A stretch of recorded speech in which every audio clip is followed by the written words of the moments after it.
শিক্ষার্থীরা আসসালামু আলাইকুম। কেমন আছো সবাই? আশা করি আল্লাহর রহমতে তোমরা সবাই সুস্থ আছো, ভালো আছো এবং বাসায় নিরাপদে অবস্থান করছো। তোমাদের প্রথম সেমিস্টার ফাইনাল পরীক্ষা শেষ হয়েছে এবং সবাই রেজাল্ট পেয়েছো। আশা করি সবাই ভালো রেজাল্ট অর্জন করেছো। মসজিদ Joina foundation school and college কর্তৃক আয়োজিত আজকের অনলাইন ক্লাসে তোমাদের সকলকে ফুলের শুভেচ্ছা। আমি নুরুন নাহার, সহকারী প্রভাষক, ইসলাম শিক্ষা, মসজিদ Joina foundation school and college. পাঠ পরিচিতি। আজকে আমি ষষ্ঠ শ্রেণীর ইসলাম ও নৈতিক শিক্ষা বিষয়ে ক্লাস নেব, প্রথম অধ্যায় আকাইদ থেকে। এটি অ্যাসাইনমেন্ট 1।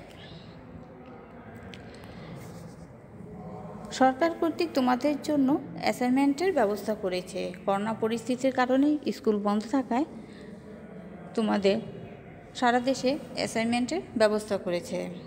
তাহলে অ্যাসাইনমেন্ট সম্পর্কে আগে আমরা একটু পরিচিত হই। অ্যাসাইনমেন্ট কি? অ্যাসাইনমেন্ট হচ্ছে নির্ধারিত কাজ। কোনো কাজ নির্ধারিত সময় শেষ করাকে কি অ্যাসাইনমেন্ট বলে। অ্যাসাইনমেন্ট সাধারণত বড় শ্রেণীর স্টুডেন্টের জন্য। তোমরা এখন থেকে কি অ্যাসাইনমেন্ট সম্পর্কে শিখে নেবে এবং অ্যাসাইনমেন্ট তৈরি করতে পারবে। তার অ্যাসাইনমেন্ট লেখার জন্য কিছু নিয়ম অনুসরণ করবে। 1 নম্বর হচ্ছে A4 সাইজের খাতা নেবে। 2 নম্বর খাতার মার্জিন করবে। খাতার চারোপাশ 1 ইঞ্চি পরিমাণ মার্জিন করবে। 3 নম্বর প্রতিটি বিষয়ের জন্য আলাদা আলাদা খাতা তৈরি করবে। 4 নম্বর খাতা লেখার সময় নীল, সবুজ ও কালো কালির বলপেন ব্যবহার করবে, কিন্তু লাল কালি কলম ব্যবহার করা যাবে না। 5 নম্বর হাতের লেখা সুন্দর ও পরিষ্কার পরিচ্ছন্ন হতে হবে। লেখার মধ্যে কোনো কাটাছেঁড়া করা যাবে না, অপরিচ্ছন্ন করা যাবে না, এতে মূল্যায়ন সঠিক হবে না তোমাদের। 6 নম্বর টেক্সট বুক অনুসরণ করবে এবং অন্য বড় ক্লাসের বই থেকে কি তথ্য সংগ্রহ করে এটির সাথে অ্যাড করতে পারবে। 7 নম্বর অন্যজনের খাতা কপি করবে না। 8 নম্বর নিজের অর্জিত জ্ঞানের মাধ্যমে অ্যাসাইনমেন্ট তৈরি করবে। প্রিয় শিক্ষার্থীরা, অ্যাসাইনমেন্ট তৈরির পর তোমাদের উপরে একটি কভার পেজ লাগাতে হবে। এই কভার পেজটি তোমরা স্কুল থেকে সংগ্রহ করবে। তাহলে কভার পেজে কিভাবে লিখবে? প্রথমে বিষয়ের নাম, ধরে লেখা ইসলাম ও নৈতিক শিক্ষা। অ্যাসাইনমেন্ট নং লিখবে এটি 1। তোমাদের এর আগে একটি অ্যাসাইনমেন্ট তৈরি হয়েছে 3টি সাবজেক্টের, কিন্তু এটি অ্যাসাইনমেন্ট পর্ব 2, কিন্তু তোমাদের এটি অ্যাসাইনমেন্ট হবে 1। কেন? ইসলাম শিক্ষা অ্যাসাইনমেন্ট এটি 1 নম্বর, সেই জন্য লিখবে অ্যাসাইনমেন্ট নং 1। তারপর অ্যাসাইনমেন্টের শিরোনাম, তাহলে আমাদের প্রথম অধ্যায় আকাইদ, সেটি লিখবে। প্রথম অধ্যায় আকাইদ। অ্যাসাইনমেন্ট গ্রহণের তারিখ, কয় তারিখে তোমাদের অ্যাসাইনমেন্ট দেওয়া হলো সেই তারিখটি লিখবে। এরপর লিখবে অ্যাসাইনমেন্ট জমা দেওয়ার তারিখ, কয় তারিখে তোমাদের অ্যাসাইনমেন্ট জমা দিতে হবে সেই তারিখটি লিখবে। এরপর তত্ত্বাবধানকারী শিক্ষকের নাম, তাহলে ইসলাম শিক্ষা লিখবে ইসলাম ও নৈতিক শিক্ষা বিষয়ে শিক্ষক হচ্ছে কি? নুরুন নাহার। পদবী দিবে সহকারী প্রভাষক, ডিপার্টমেন্ট ইসলাম শিক্ষা। এরপর রচনায় শিক্ষার্থীর নাম লিখবে।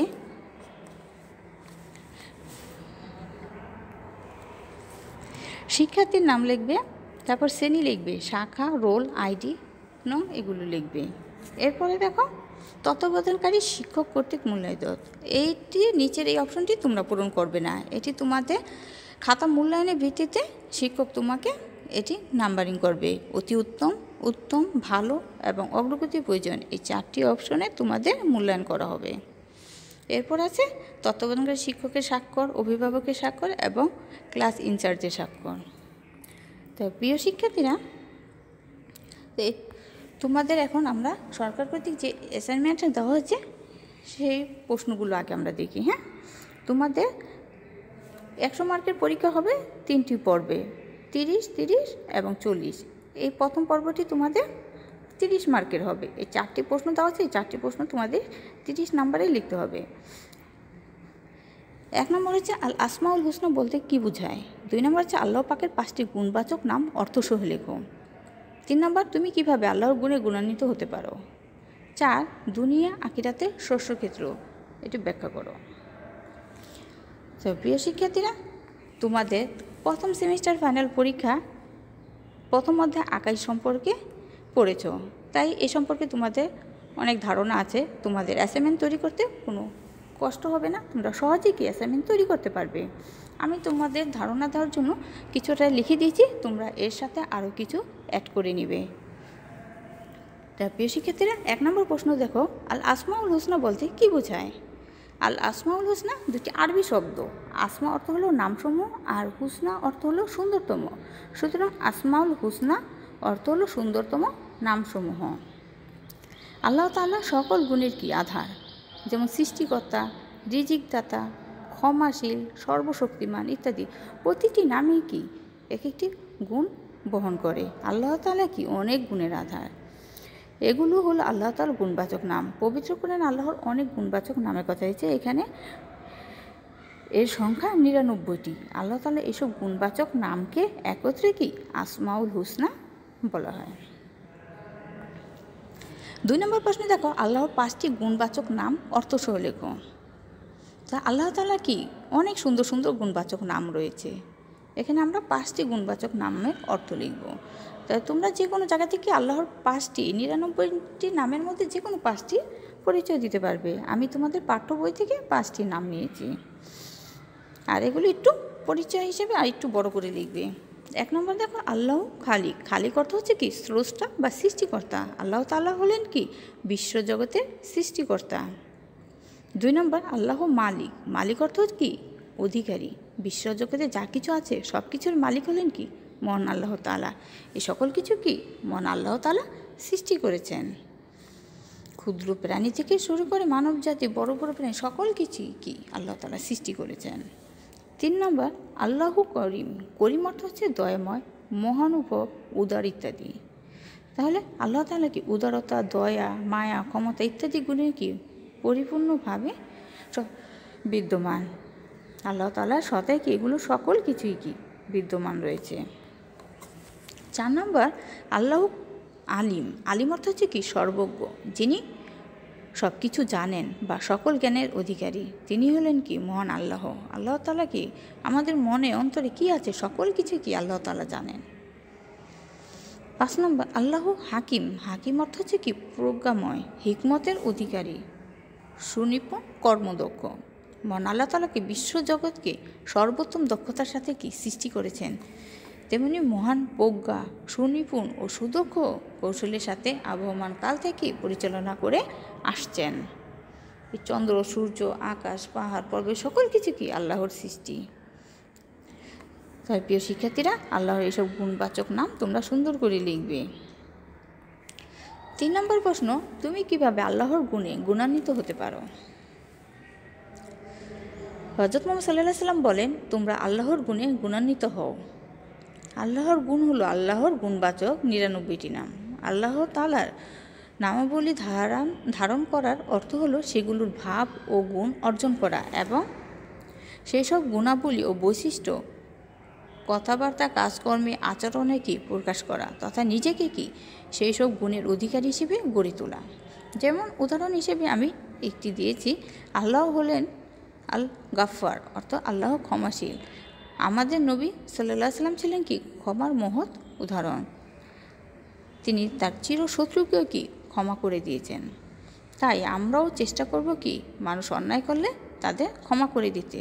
প্রিয় শিক্ষার্থীরা, এভাবে তোমরা আরও কয়েকটি আল্লাহর গুণবাচক নাম আমাদের বাস্তব জীবনে কীভাবে প্রতিফলিত করতে পারি সেগুলো তোমরা অ্যাড করে দেবে। 4 নম্বর প্রশ্ন, দুনিয়া আখিরাতের শস্যক্ষেত্র, এটি ব্যাখ্যা করো। তাহলে মানব জাতির প্রতিটি মানুষের জীবন কি 2টি পর্যায়ে বিভক্ত। একটি হলো ইহকাল, অপরটি হলো কি পরকাল।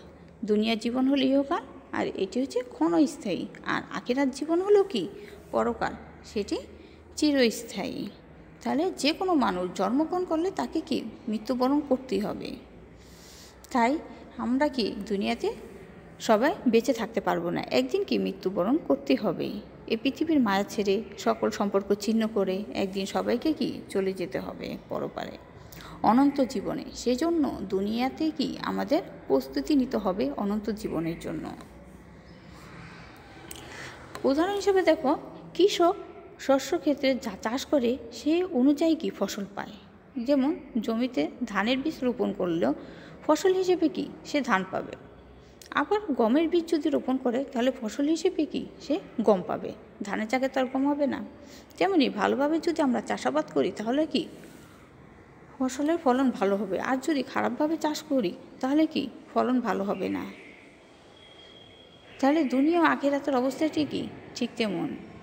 আমরা যদি দুনিয়াতে ভালো কাজ করি, ভালো আমল করি, তাহলে কি আমরা আখিরাতে ভালো ফল পাবো, জান্নাতে যেতে পারবো। আর যদি দুনিয়াতে আমরা খারাপ কাজ করি, আল্লাহর নির্দেশ মতো না চলি, তাহলে কি আমরা চিরস্থায়ী জাহান্নামে যাব। তাই প্রিয় শিক্ষার্থীরা, এজন্য বলা হয় দুনিয়া হচ্ছে কি আখিরাতের শস্যক্ষেত্র। তাই প্রিয় শিক্ষার্থীরা, আমরা দুনিয়াতে আল্লাহর নাম বেশি বেশি নেব, আল্লাহর নির্দেশ মতো চলব, তাহলে আমরা আখিরাতে কি জান্নাত লাভ করতে পারবো। তা প্রিয় শিক্ষার্থীরা, তোমরা এই 4টি প্রশ্ন সুন্দরভাবে ভালোভাবে এর সাথে আরও অ্যাড করে লিখবে। তাহলে তোমরা সবাই সুস্থ থেকো, ভালো থেকো। আল্লাহ হাফেজ। আসসালামু আলাইকুম ওয়া রাহমাতুল্লাহ।